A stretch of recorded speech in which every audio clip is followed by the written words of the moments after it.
see if we can get any streamers.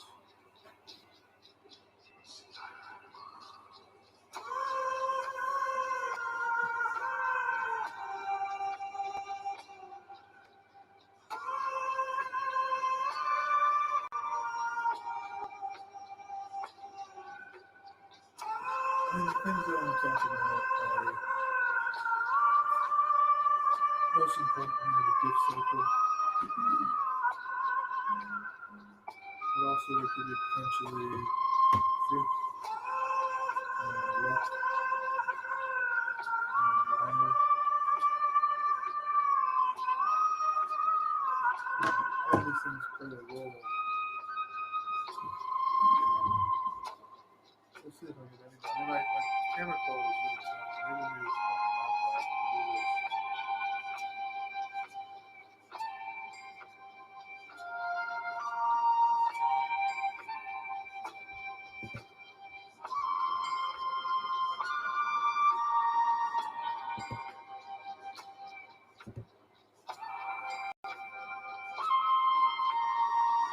See if we get any takers. Whatever.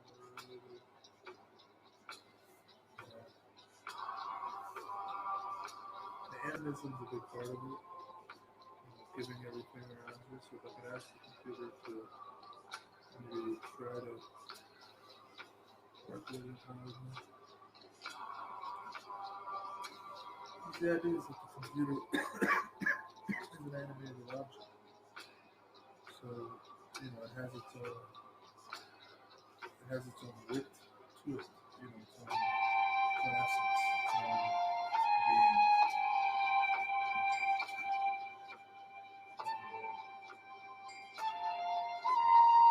Right now, if you're going to go on the streamers, I'll wait like 10 minutes and we'll try to find.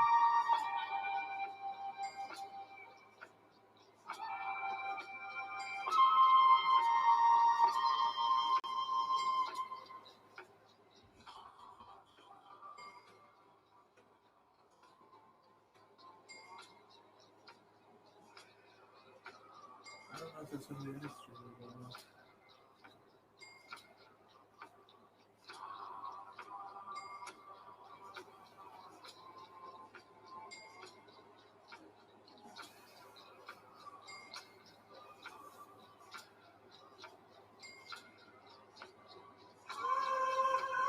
so again, the things I want to talk about are animism, the gift cycle, and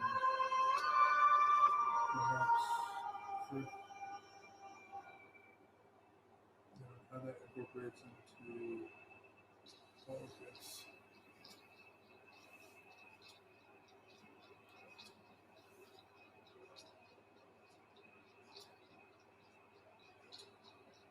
Yeah, Twitch, are you going to give me any fucking people here?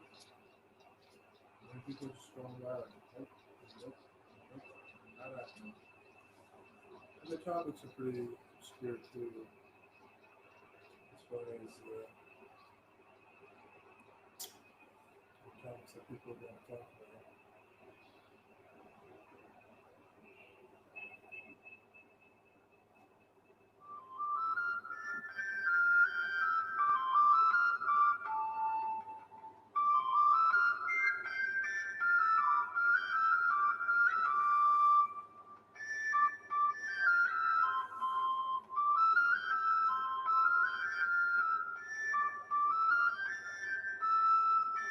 Alright, Twitch viewer number 1. I'm assuming you've read the title.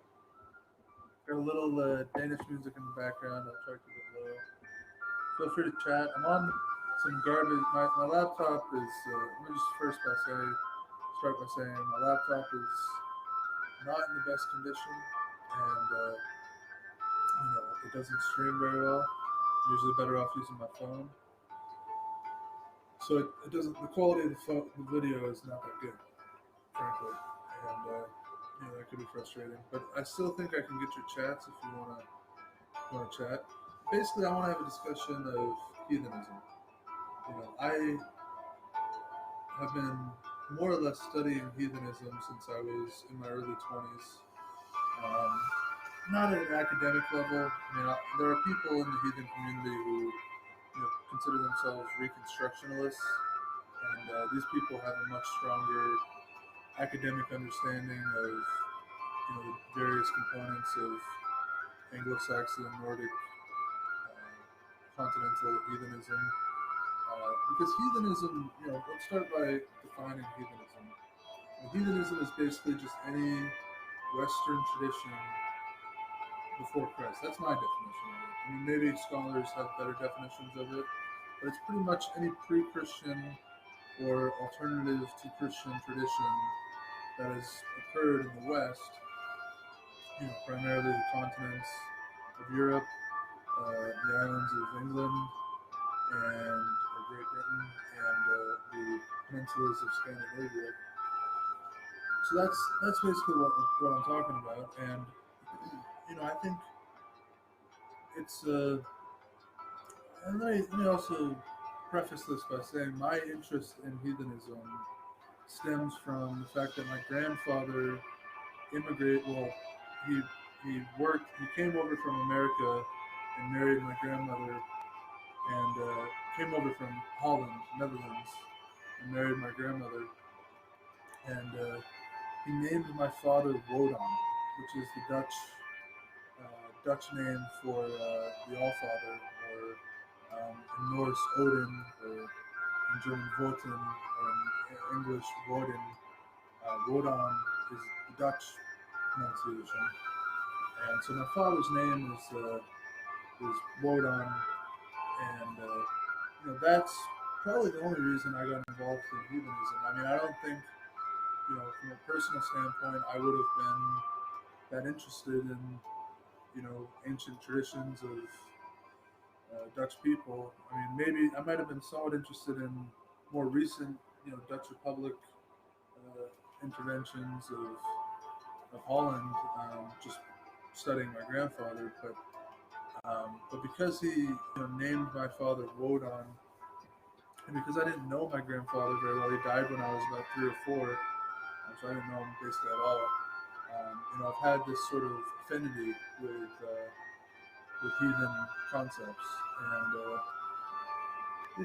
I think that's my personal story of how I came to heathenism. How other people come to heathenism, I will admit that there are a variety of paths. Usually, you know, um, rebellious paths to try to basically come to a point of not agreeing with Christianity. Because let's start with one of the big principles of heathenism is a concept called animism. And my understanding of animism, which again is not a scholarly understanding, but you know, essentially, it's the idea that life exists within all things. All nouns, have some sort of intelligence and life to them. So, modern science subscribes life in terms of the animate and the inanimate, and and then furthermore, it breaks down the animate into biological levels of um, existence, of intelligence, whereas heathenism more or less ascribes the potentiality of intelligence to all things, all nouns, all people, places, things, animals, insects, um, birds, reptiles, and but also things like computers and chairs and houses and then places like groves and towns, and all of these things are sort of viewed as having what's called a wit to them, a wit, Wight, and essentially they're viewed as intelligent operators of existence.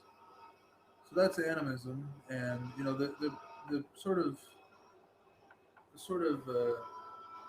logic behind that is that you know, from in a pre-Christian viewpoint, these things provide some benefit. They have attributes. Even classical philosophy admits that things that are inanimate have certain attributes, certain forms, certain characteristics.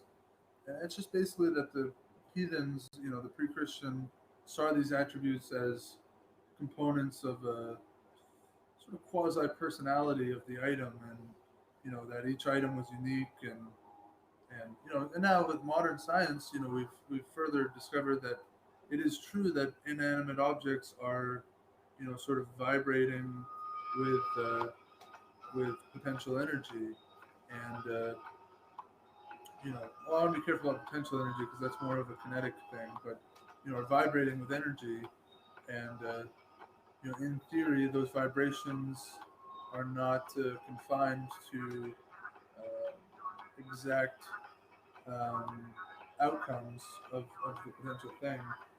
And obviously the things are usually defined in certain characteristics of staticness or decay or movement, or in the case of computers, a much more involved binary code system of electric volts that are going up and down that can be manipulated by various. I studied computer engineering, so I can kind of get into a little bit about computers, but that's not what I'm going to do.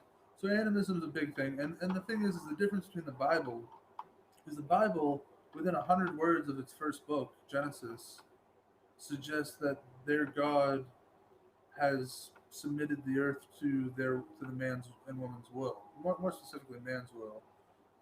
But that's a significant difference. Obviously that's appealing to think, that you have some that they have some God that submits the rest of existence to their will, um, you know, in a form of sort of holy bondage.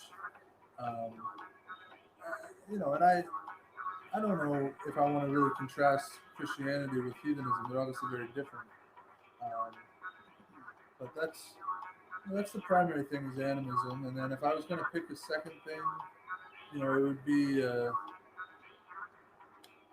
would be basically the idea that um, frith with your surroundings. And frith is essentially the idea of a trust. It's basically equivalent to trust. You have certain trust with, as I said, if you start with the first principle that all things have a certain intelligence to them and a certain, existence to them, then the next step is, do you have trust with the things in your environment? Do you trust that the things in your environment will cooperate with you and work with you and not, work to your negative benefit or your negative consequence? And and obviously frith is primarily between, people, man and woman, between man and woman. But obviously I think there's also frith between animals. And I think you can extend frith to the so-called inanimate wits that exist as well. So again, I'm not, I don't know how interesting that is, to lecture about heathenism. I mean, I just wanted to think about it, and it's just a matter of, do I think that heathenism will ever overtake Christianity? No. It's certainly a pretty small group of people who believe in, these sort of traditions that are largely outdated, and you know and there's other parts of heathenism too, like veneration of you know the idea of the afterlife.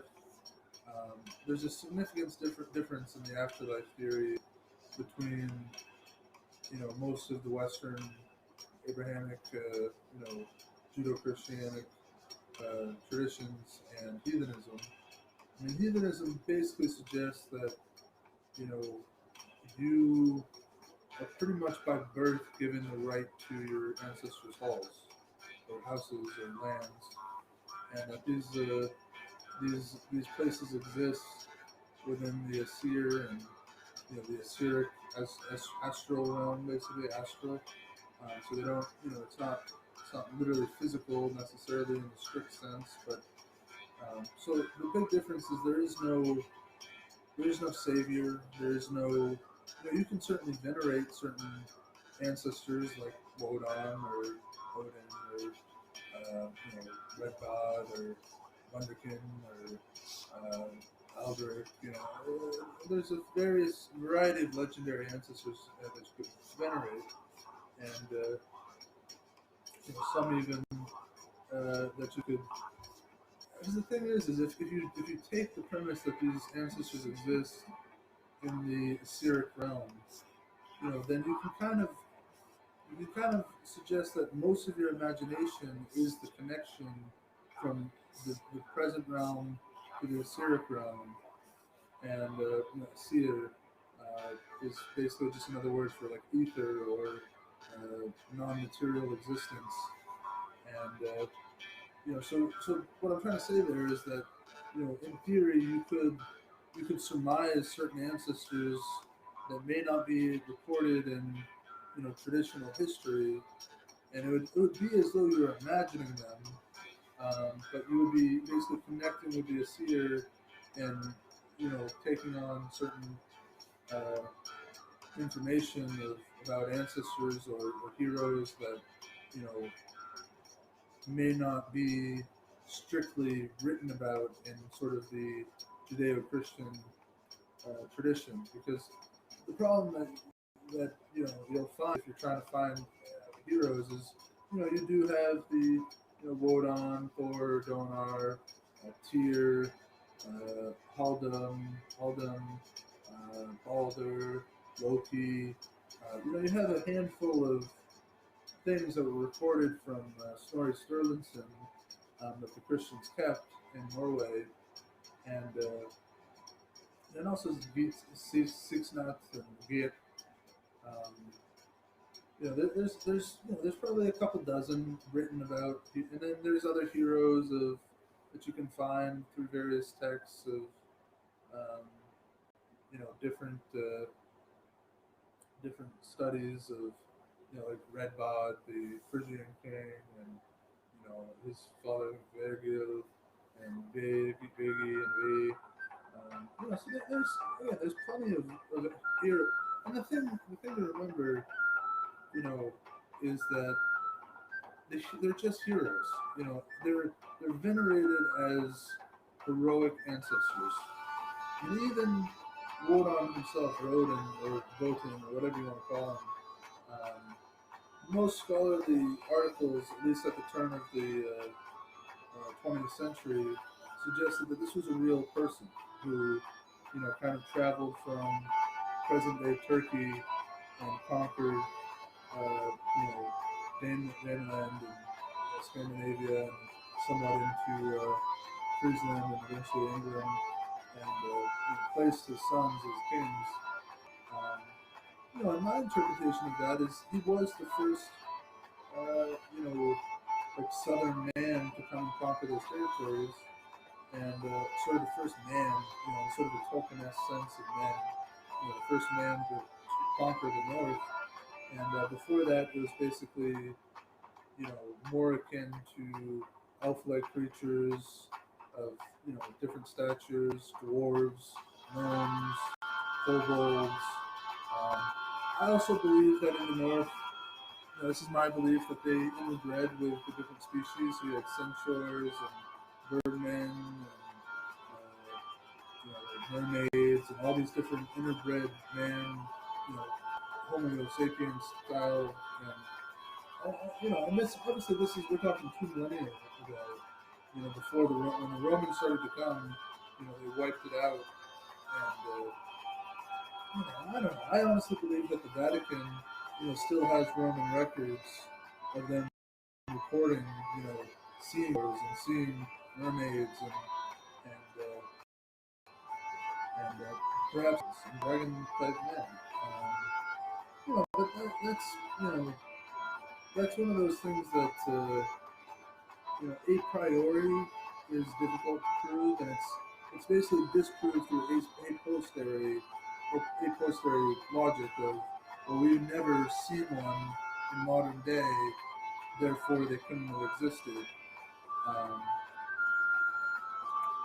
but if you use, a posteriori logic is not very strong logic. I mean, because all it would take is one example to disprove the whole theory, and there's no like literal reason why you couldn't have um, you know these different humanoid races in the north mating with different animals to create special species, interbred species. But again, I digress. I mean, it's not something, I don't know. I mean, another nice one is like if you mated with a butterfly, you'd probably get a little fairy, a short-lived little fairy creature, and it does beg the question of, you know, where did these fairy tales come from, and are they just the imaginations of our ancestors, or were they literally trying to tell us that this is what existed? And in the fairy tales, it is what they're trying to tell us. I mean, the so-called fantasy stories of olden times, they're like, yeah, there was a time where there was fairies and centaurs and mermaids and swan men and frogmen and all these different interbred creatures, and those stories continue to this day in the fantasy genre. It's just that the Christian historians and the atheist historians, they can't contemplate, how that would be possible. But anyway, enough about interbred creatures. Um, so anyway, what I started with is that, the worship of heroic ancestors was part of the Heathenic tradition of asking for boons from, heroic ancestors. So, I guess all I'm trying to say is that, it's a different. I mean, I do think that the classical Roman, because we do, as heathens, we do accept, classical Greek deities and classical Roman deities, classical Slavic deities. But again, we basically suggest that all of those deities are just really powerful ancestral creatures that people worshipped long after they left the earth. And the reason they worship them is because they received power from the Asir, from these ancestors. And I think if it wasn't for Christ or Judaism, which led to Christ, you probably it wouldn't be looked at as that weird to think that way. But because of monotheism and the whole idea of you shall have no higher power other than the Judaic God. I want to be careful. I don't want to go on a Judaic God rant, but it just comes down to you know it's not that unusual to think that or it wasn't considered that unusual, and you know it's just. I mean, what am I trying to say here? I guess what I'm trying to say to one viewer, is that I'm mostly just thinking these things through for myself. Uh, you know, watching myself in the mirror here, and and I'll cut to the chase. Of the interesting part is, I live my life trying to be an ancestor of heroic intention. So in other words, a god, and you know, there's no doubt that you know it is difficult in the modern contemporary era to try to live in such a way that you take heroic action, and it's not simple. But again, I mean, I do, in various forms I've done it in terms of taking in homeless people and lifting them up to general status in my mind, and working on notes and activities, going down paladin style, and sharing cigarettes and you know, handshakes with people with clearly bad diseases, and basically saying, if I don't die, then neither will you, and it's like a traditional paladin, just through an Odinic, I shouldn't say Odinic, but through Assyric Vodan realms, um, you know, and then standing up for what I believe in, which is, basically to try to reduce federal debt in the country, which is a whole other topic, and I won't get into that. But and then if something like COVID comes along that I feel like is ruining the lives of many small business owners and um, you know uh, employees and people in recovery and people literally in the older ages being forced onto ventilators and politics getting into a skewed fashion, then I take action and I go out of my way to protest these sort of things. And it's just, I mean, again, as far as and then, like, if I see a girl who I think is being sex trafficked, I tell the cop, and then I say do something about it. And whether it's true or not, I'll never know. But again, obviously, all that leads to psychiatric intervention. There's no doubt that you can't live your life that way in contemporary America without running into psychiatric problems of them saying, "Hey, you either go back to working your 9 to 5 and eating your cow raped food and burning your oil, or we're going to send you to the hospital until you accept that that's what you have to do." And that's just the way contemporary society in the West is. It's just the days of being able to be a true hero are long gone, and you have to kind of do what you have to do because again, my father's name is Wodan, so that makes me Zach Wodenson, Wodenson, and to me that means something. To me that means that I am obligated to be a hero of to try to appease my ancestors. And again, mostly what they want. But again, sometimes it's small things like trying to heal homeless people, or sheltering homeless people, or feeding homeless people, or going on a quest to get knowledge of ancestral realms, or calling out child trafficking if I think I see it, or taking on larger militant status of how am I gonna, more bigger things of how am I gonna change this unjust economic system that produces such wildly ridiculous outcomes of energy, food, and wealth disparity, and again,